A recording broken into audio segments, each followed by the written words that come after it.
హైదరాబాద్లో లవ్ జిహాద్ అమ్మాయిలను ట్రాప్ చేస్తూ వలలో వేసుకుంటూ అమ్మాయిలతో పెళ్లి చేసుకున్న తర్వాత అమ్మాయిల తాలూకా ఆస్తులు తర్వాత బంగారు ఆభరణాలు అన్నీ కూడా తీసుకుంటూ అమ్మాయిలను ట్రాప్ చేసే ముఠా ఇప్పుడు హైదరాబాద్లో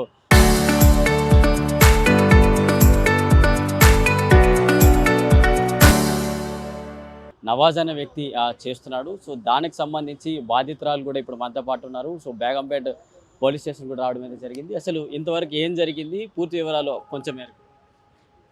అదే సార్, మేలో కలిసాను. షాప్ కోసం అని వచ్చాడు అతను. రెంట్ కోసం వచ్చాడు. రెంట్ అని ఈస్టర్న్ ట్రేడింగ్ సొల్యూషన్స్ అని చెప్పాడు అతను.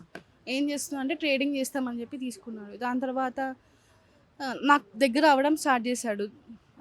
ఇలా సర్టిఫికేట్ చూపించాడు, నేను మారిపోయాను హిందూకి అని చెప్పి సర్టిఫికేట్ చూపించాడు. దాని తర్వాత వాళ్ళ ఫ్యామిలీతో మాట్లాడించి వాళ్ళ అక్కతో మాట్లాడించాడు. వాళ్ళకు కూడా ఏం అబ్జెక్షన్ లేదు, మారిపోయాడు, మీ ప్రేమకు మేము ఆపమని చెప్పి వాళ్ళ అక్క మాట్లాడింది. తర్వాత ఇంకా మమ్మల్ని బేగంపేట్కి షిఫ్ట్ చేయించారు. దాని తర్వాత మళ్ళీ కుందన్బాగ్కి. ఈ టైం పీరియడ్లో డబ్బులు తీసుకోవడం మా దగ్గర నుంచి, ఇంకా నన్ను అంటే బాధ పెట్టడం ఫిజికల్గా అందరూ, వాళ్ళ ఫ్యామిలీ, తమ్ముళ్ళు వాళ్ళందరూ. తర్వాత ఏమైనా బయటికి చెప్తే నేను మా ఫ్యామిలీని చెప్పి కిడ్నాప్ చేస్తాం మా చెల్లిని అని చెప్పి బెదిరించారు సార్. సో ఇంతవరకు పెళ్ళి ఎప్పుడు జరిగింది, పెళ్ళి జరగకముందు ఏం జరిగింది, పెళ్ళి అయిన తర్వాత ఎటువంటి సిచ్యువేషన్స్ ఉన్నాయి? పెళ్ళికి ముందు 16.5 lakhs తీసుకున్నాడు ఆయన. అదొకటి చేశాడు. వాళ్ళ తమ్ముళ్ళు నన్ను ఫిజికల్గా అంతే చేయడానికి చేశారు. పెళ్ళి రోజు కూడా అందరు కలిసి చేశారు వాళ్ళు. నాకు ఎందుకు ఇవన్నీ బయటికి రాలేదని ఇప్పుడు అడుగుతున్నారు కదా. దానికి ఏం చెప్తానంటే, అప్పుడు మాకు సపోర్ట్ లేదు, మేము ముగ్గురమే అప్పుడు. ఇప్పుడు వేరే వాళ్ళందరూ ఉన్నారు నాకు సపోర్ట్గా.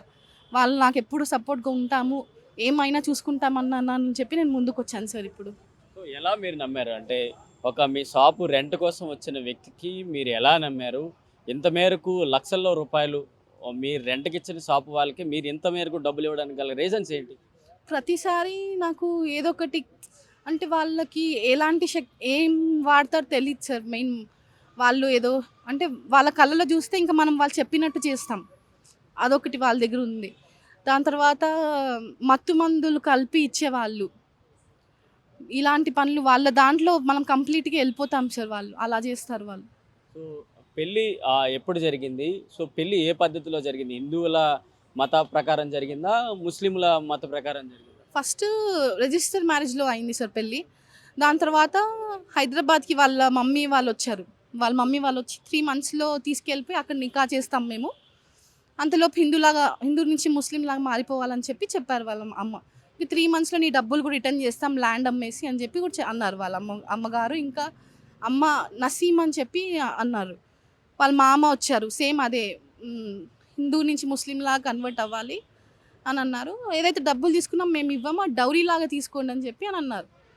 ఫస్ట్ మీరు ఇంత మేరకు డబ్బులు ఇచ్చినదంతా కూడా డౌరీ రూపంలో, అంటే మీ పైన అంటే ఏమేమి తీసుకున్నారు? మీ తాలూకా లోన్లు కావచ్చు, గోల్డ్ ఐటమ్స్ కావచ్చు, ల్యాండ్ కావచ్చు, ఏమేమి తీసుకున్నారు? గోల్డ్ తీసుకున్నారు, 12 తులా గోల్డ్ వరకు తీసుకున్నారు. ల్యాండ్ అమ్మేశారు మాది. ట్రాన్సాక్షన్స్, బ్యాంక్ ట్రాన్సాక్షన్స్ అయ్యాయి 5 lakhs వాళ్ళవి అతని అకౌంట్కి. మళ్ళీ గోల్డ్ చిన్న చిన్న రింగ్స్ అమ్మేసి డబ్బులు తీసుకున్నాడు. నా ఫోన్స్ అమ్మేశాడు, నా ఐప్యాడ్స్ అమ్మేశాడు, నా డివైజెస్ ఏవైతే ఎలక్ట్రానిక్ అవన్నీ అమ్మేశారు. అరౌండ్ 25 lakhs వరకు తీసుకున్నారు సార్. సో మరి ఇప్పుడు వాళ్ళ ఫ్యామిలీ ఎక్కడ ఉండేవాళ్ళు? సో హైదరాబాద్కి ఎప్పుడెప్పుడు వచ్చేవాళ్ళు? మీకు ఎప్పుడు కలిసారు ఫ్యామిలీ మొత్తం? ఫ్యామిలీ అందరూ వాళ్ళ అమ్మ, అక్క, తమ్ముళ్ళు ఇంతే అని చెప్పారు ఫ్యామిలీ నాకు. వీళ్ళందరూ నేను నెల్లూరులో తీసుకెళ్ళారు. ఒకసారి నెల్లూరులో కలిశాను, దాని తర్వాత హైదరాబాద్లో కలిశారు. వీళ్ళ మిగతా తమ్ముళ్ళు ఫ్రెండ్స్ ఎవరైతే ఉన్నారో వాళ్ళు ఇక్కడే ఉండేవాళ్ళు. సోహెల్ అని చెప్పి, ఇమ్రాన్ అని చెప్పి, మున్నా అని చెప్పి, షారూక్ అని చెప్పి, ఇస్మాయిల్, నిఖిల్, సాగర్, వీళ్ళందరూ హైదరాబాద్లోనే ఉండేవాళ్ళు.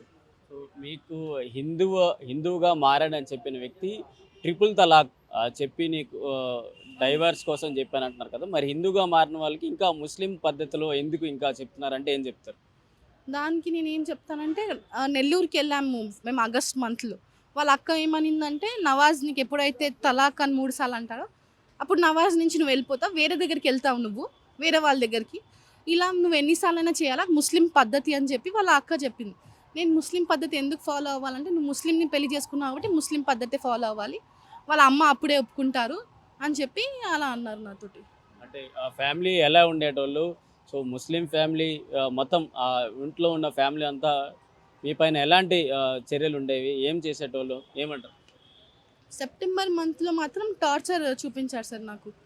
అప్పుడు అమ్మని గొడవపడి పంపించేశారు. సెప్టెంబర్ మంత్ ఒకటి నన్ను కొట్టేవాళ్ళు, నా ఇష్టం వచ్చినట్టు ప్రవర్తించేవాళ్ళు, బట్టలు చింపేసేవాళ్ళు, ఎవరు ముందున్నారో చూసుకోడు, చింపేసేవాడు అతను. అలా తిన్ నేను వెజిటేరియన్, నాకు బీఫ్ తినిపించడానికి ట్రై చేశారు వాళ్ళు. ఇంకా అలా చేశారు సో సార్. ఇప్పుడు నవాజ్ ఎక్కడున్నాడు? సో ఎప్పటి నుంచి మీకు కనిపించడం లేదు? పోలీసులకి ఇప్పుడు ఎందుకు ఇంత అర్జెంట్గా వచ్చి మీరు కంప్లైంట్ ఇప్పుడు ఎందుకు చేశారు? అర్జెంట్ అంటే జనవరి 16కి ఇస్తే మిస్సింగ్ కంప్లైంట్ తీసుకున్నారు సార్ వాళ్ళు. ఫ్రాడ్ కంప్లైంట్ పెట్టమంటే పెట్టలేదు. మళ్ళీ మార్చ్లో ఈ 6కి వాళ్ళు వచ్చారు, తీసుకొని వచ్చారు. సమీర్ అని చెప్పి మునావర్ని, షారుఖ్ని తీసుకొని వచ్చారు. అప్పుడు ఏ యాక్షన్ తీసుకోలేదు సార్. మా మమ్మీ ముగ్గురం చనిపోదామని డిసైడ్ అయిన తర్వాత సార్ వాళ్ళని కాంటాక్ట్ అవ్వడం జరిగింది. సూర్య అన్న, దాసన్ సార్ వాళ్ళందరినీ కాంటాక్ట్ అవ్వడం జరిగింది. అప్పుడు వాళ్ళు ఇంకా మాకు హెల్ప్ చేస్తామని చెప్తే నేను ముందుకు వచ్చాము. సో ఇప్పుడు పోలీసులకి ఎటువంటి ఫిర్యాదు చేశారు? ఈ ఇంటరాక్షన్ ఎంతవరకు వెళ్తోంది? కుకట్పల్లి పోలీస్ స్టేషన్లో ఏం యాక్షన్ తీసుకోలేదు సార్ 2 months కూడా. భరోసా సెంటర్కి దీక్షిత మేడంని ఇచ్చి పంపించారు. ఆమె రాలేదు అసలు. 5 తర్వాత వచ్చింది ఆమె.